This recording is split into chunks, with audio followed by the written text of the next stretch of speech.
everyone, it's Elizabeth here. So in this relationship video number 9, I'm just going to talk about the disconnection between men and women, specifically our brains.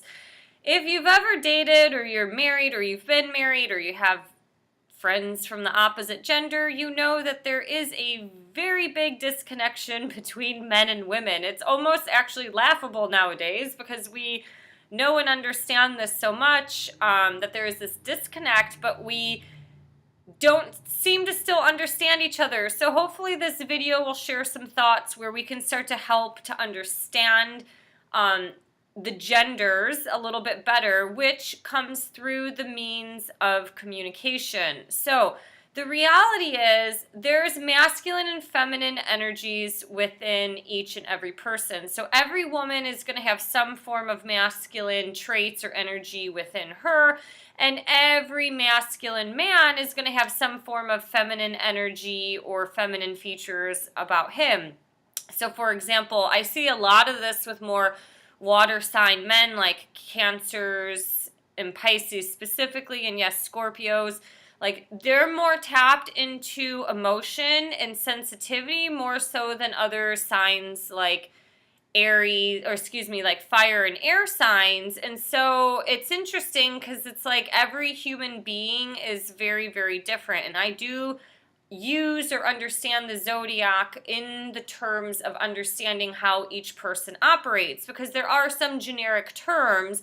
But there are some men who are highly emotionally unavailable, which you see a lot with earth signs. And then you have men who are emotionally available, such as water signs, but they just don't know how to handle it. So anyways, there is a disconnect between men and women, and that's why we complement each other. I think today with the social engineering of man and woman in America, in the Western society, it's like women are trying to become men, and men are being more emasculated and being more sensitive to where they're becoming more like women. Not necessarily saying that is the best example, but anyways, it's almost like we're trying to jump ship from each side rather than coming to a point of understanding.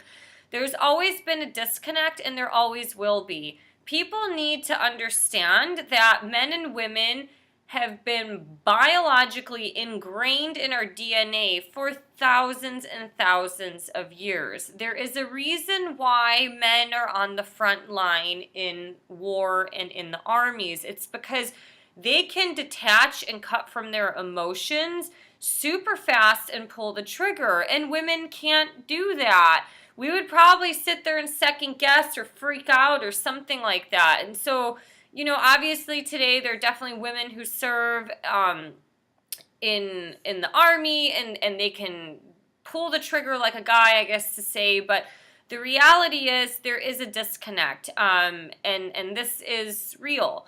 So one thing is that women are very vocal and expressive. They crave deep intimacy through expression.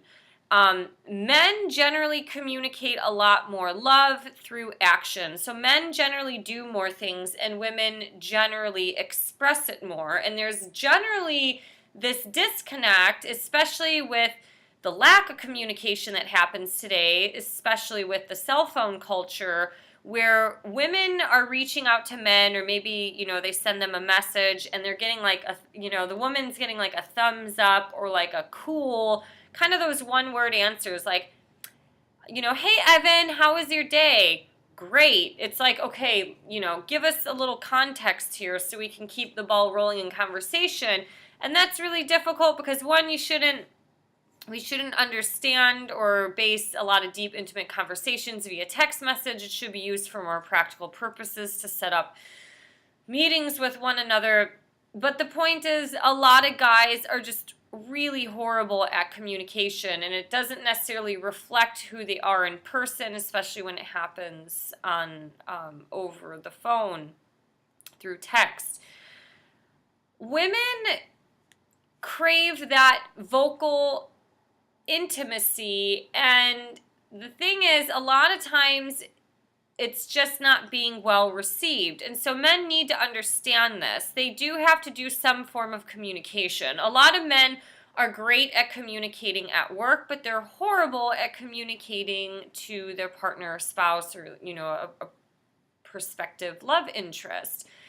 And to some degree, like, women are kind of sick of some of this stuff, and it's what's making us more independent. It's because we're obviously not getting some form of our needs met through guys, and we're craving for something a little bit deeper and something more that is just going beyond the superficial surfaces. Sex is a whole other topic in itself, and I think a lot of women tend to connect emotions with sex. And there definitely are some guys that do that, but a lot of guys are very stimulated through their visual effect. And probably most, even though they might claim that they're like a great Christian man and all this stuff, they probably watch porn. Probably every guy on this planet watches porn. They are visually stimulated, and I think a lot of women are craving more of like a fairy tale romance in love. They don't want to be fucked like a porn star. I think that's a big problem nowadays because so many men's minds are polluted with porn. It's like they're thinking this is what women want, and that's just a virtual false reality that it's not what women want. They want to be, cared for kind of like a garden. Women are really great at multitasking. I mean, that's part of the reason why in society we've been bred to take care of the home. It's because it's like we can have something on the stove and watch the kids at the same time while cleaning. A lot of times men's minds, they're very logical. So it kind of goes from one task to the next. Some can multitask, especially at work, but the reality is a lot of guys aren't like that. So if you're out on a date, let's just say you're at dinner. He's probably focusing on that moment of dinner and can't really focus or think about something else like some deep, intimate conversation that you guys had 2 days ago, unless the purpose of that dinner was to talk about it. So, men and women process their emotions differently, and women want to tend to talk about stuff. So like, for example, if you're going to like a baseball game, that's not the time to bring up deep emotional issues about your relationship, because it's like the guy's gonna be focused on the game. All he wants to do is just have a little bit of fun. Where she wants to talk, it's like there's a time and a place in privacy, probably in the privacy of your own home, to talk about these things, these important issues that doesn't necessarily conflict or, tap into the more social life of his social needs and or yours in general. It was so funny. Women are so concerned about everybody. That's just part of being a woman. It's that feminine energy, that nurturing maternal love that's within us. And even if you don't have a child, or if you want to live your life childless, there's still something in you that wants to care for another person. I really feel that our obsessive pet culture that's happening today is due to a lot of the decrease in the birth rates, because a lot of women, it is very natural for us to want to care for something or someone, and we're trying to find that same, or we're expressing that same nurturing love as we would to a child, but we're doing it to our pets. So people who have, like fur babies and stuff like that, they're loving and spoiling those animals just as they would, I'm sure, if they had a child. So the funniest thing, I was having like a conversation at Christmas with some, I guess, distant family members, and the women talked about their husbands meeting or running into, say, a family friend, and the woman is like, oh, she said this to her husband, she goes, oh, did you ask how the kids are or how this is going? And they're like, no.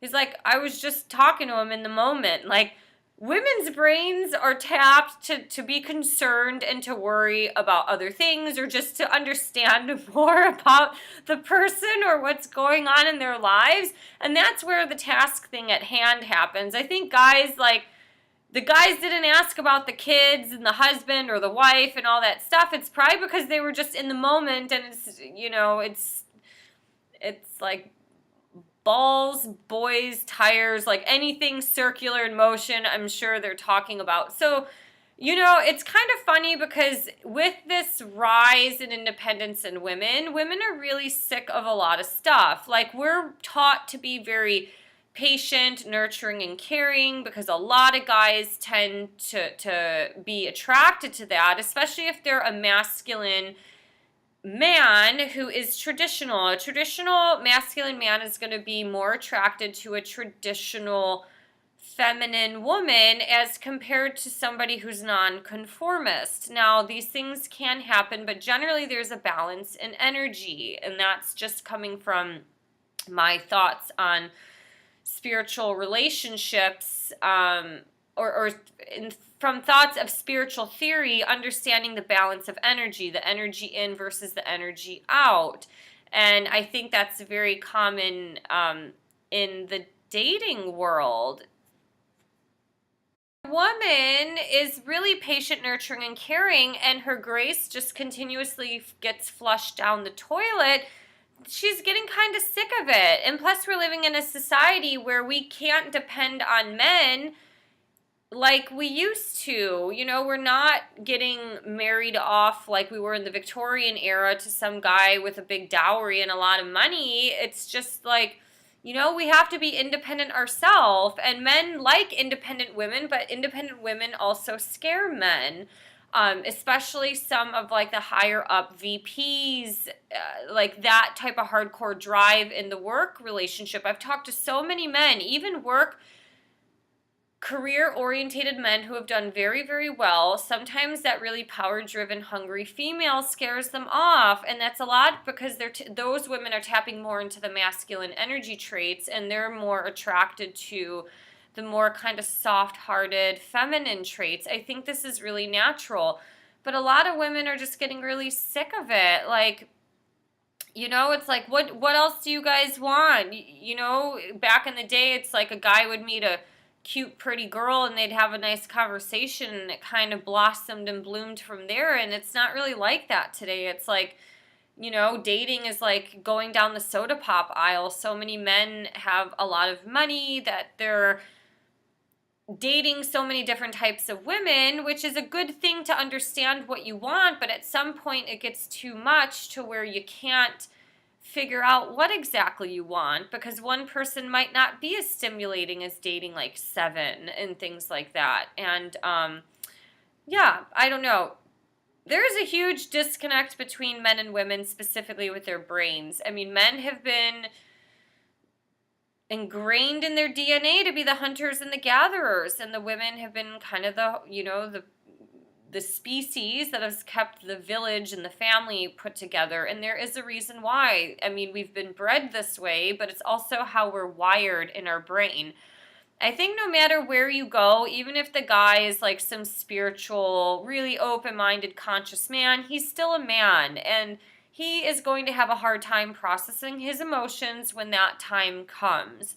And so we need to understand these things. Where women, we can process our emotions, or, you know, we have a powerful intuition. I think that's because we birth children, that we can see things probably a lot quicker than men. Sometimes that's not always the case, but it's like you kind of are a little bit more sure in terms of like, yeah, I could procreate with that guy or him, like, no way.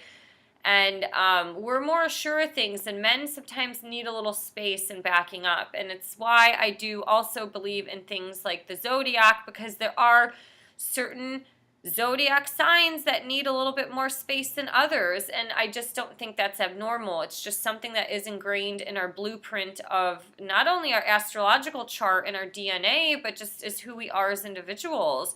If you do believe in spirituality and God, you know, the zodiac signs, having 12 zodiac signs and all of them giving a different perspective in life is what makes life amazing, but it also makes life really frustrating because it's hard figuring people out. But it's kind of at least fun to read and look at if you're into some forms of entertainment. So Anyways, those are some thoughts that I have. I think it's a funny conversation because I think forever and ever there will always be a disconnect between men and women. And if you have any comments or suggestions, please write them below. If you can, please subscribe to my channel. If you can support me on Patreon, please do. Or like, share, subscribe. And I would greatly appreciate it. Talk to you guys later. Bye.